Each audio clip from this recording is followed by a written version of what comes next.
Hi guys, my name is Lydia Tuminello, and today I'll be here talking with you about some of the differences I've seen in a couple of the Mustangs I've worked with. Over here I've got Phoebe. This is my 8-year-old mare from Divide Basin HMA. The Divide Basin HMA is typically known for having drafty, really big, tall, strong, muscular horses with really decent trainability, and they're pretty desirable. The Divide Basin HMA is out of Wyoming, and the horses there are all fairly cool. I've really liked my experience with her. If you can see up on her neck, she's got what's called a freeze brand on the left side of their neck. You'll always know a wild-born Mustang or a Mustang that's been involved in the BLM at any point in their lives. They'll have what's called a freeze brand, and it consists of the alphanumerical code, which basically will be a series of V-shaped symbols. It will always be on the left side of their neck, and every single Mustang that has ever had anything to do with the government or government programs will have one of those. There's also another freeze brand that's an S and an A that some of the horses will be wearing. The S and the A stand for Sale Authority, which basically means that they've gone through 3 adoption events and not been chosen for whatever reason. This little mare over here on my right is LT's Golden Firefly. She was technically a Sale Authority mare. She does not have the SA brand. She is from the Sulphur Springs HMA out of Utah. She's a little shorter. I don't know if you can tell. She's got the tiger stripes on her legs. The Sulphur Springs, Utah HMA is known for being a little harder to train. Takes a really long time, generally speaking, to get those horses' trust. The older they get, the less desirable they are, simply because their wild ways are more ingrained in them. She's been a real challenge. I've had her for about 2 years. I'm just now getting ready to work with her under saddle. She's had 1, maybe 2 rides on her, and I'm just taking it really slow. I've taken it slow her whole entire training process. She's going to be a really cool little mare, and I hope to bring her to events down the road as an advocate for Mustangs. A little bit of a backstory on the history of Mustangs. Mustangs as a whole breed are considered completely wild horses versus feral. There's feral horses out on the eastern side of the United States. They're considered feral because they have had some interaction with humans. In the last 100 years, they've seen humans, they're close enough to humans, they don't like being touched, they can't be handled, but humans are a general part of what they see on a day-to-day basis, whether it be close to highways, whether it be people out in the mines, whether it be people feeding them junk food that they really shouldn't be feeding them. Those are considered feral horses. Mustangs are wild, so when you get a wild horse, there's a whole list of things you have to fill out paperwork-wise for the Bureau of Land Management to approve you as an adopter. There will be information needed on the height of your fences, on what kind of trailer you have, on what materials your facilities are made up of. Everything needs to be 6 foot or higher. No wire fence, no mesh fence, no barbed wire. It has to be wood or paneling, like corral panels, like you can see here. These ones are not 6 feet, but when I have one that needs the 6 feet requirements, I have some stands that will raise it to be 6 feet, because I would rather them have 6 feet and not need it than experiment and try something that would have a really bad situation. So for these wild horses, they've not seen people. They live out in the wild on the range.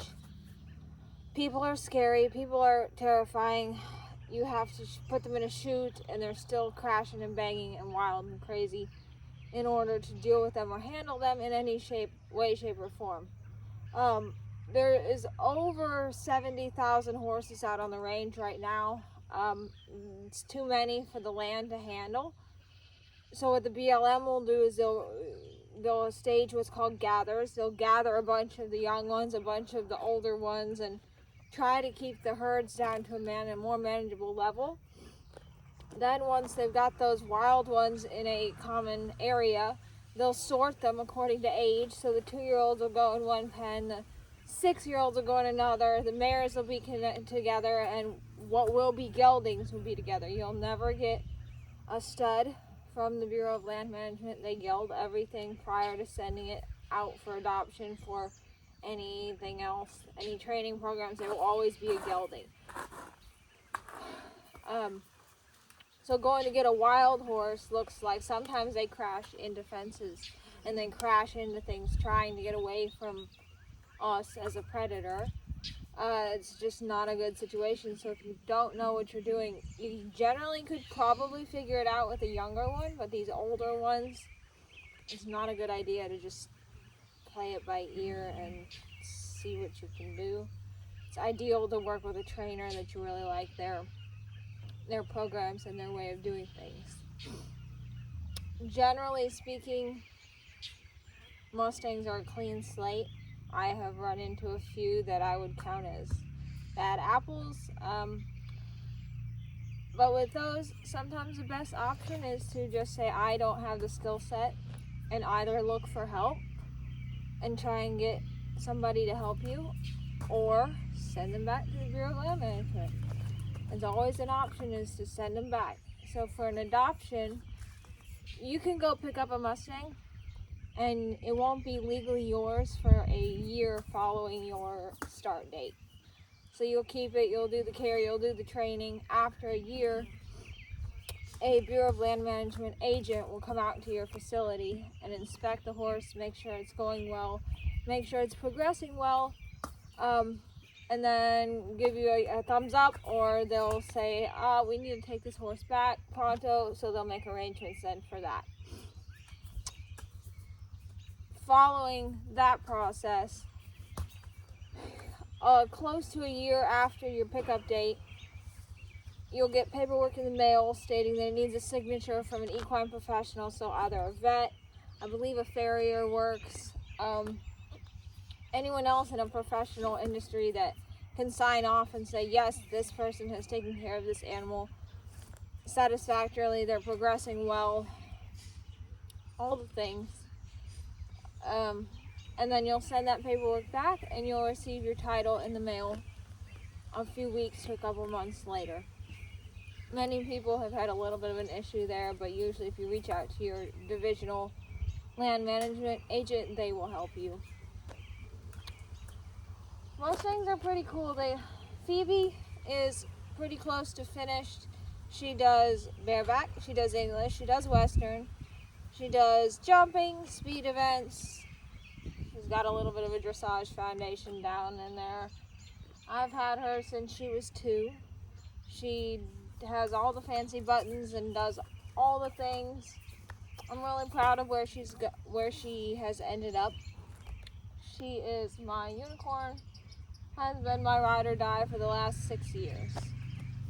Firefly, I think, has just as much potential. I think she's going to be super cool and very neat once she makes up her mind to commit to being domesticated. She's making strides, but it's going to be cool to see where she's at in a year from now.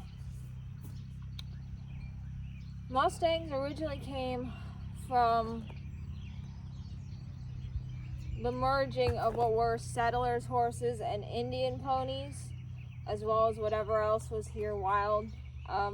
When the settlers came over, there were no fences, there were no facilities or enclosures, so they just had their horses, I guess, picketed out or staked out, and sometimes wild stallions would come and steal their mares or steal their horses to add to their own herds. So for the settlers, it was like horses were a huge, prized thing, so it was kind of made a precaution to keep their horses in their possession. However, sometimes that didn't really work too well, and either the Indians got a hold of them, Native Americans, or the band stallions managed to steal a couple of mares. As the herds grew, they kept moving along with the people. Everyone kept moving further and further west. They just grew and grew and grew. sometimes, so Firefly will probably has some Spanish horse bloodlines underneath there. She carries herself really well. She's really just a beautiful one to look at when she's moving really nicely. Phoebe's probably got some draft horse in her. She's probably got some, oh, I don't know, Percheron or Clydesdale in there. Maybe a draft horse that got loose or was turned loose, or some quarter horse in there. There may be quarter horse. She likes cows as well. I'm not sure. There are DNA tests you can request and send off to see what bloodlines you've got in your Mustangs. I haven't done that, but that is an option as well. So between the Spanish and the English and the French and the British and everyone else that came to the United States, they all had horses that at some point probably got loose and bred with the horses that were already here, the Native American horses, the other animals that were here. And that's where we ended up with massive herds of Mustangs. It's kind of a cool thing to think about. All these years later, we're still finding good examples, and there's bad ones too, of what Mustangs are and what they can be. But I hope you enjoyed this presentation. Thank you for listening to my chat. I hope you enjoy my project. Have a great one.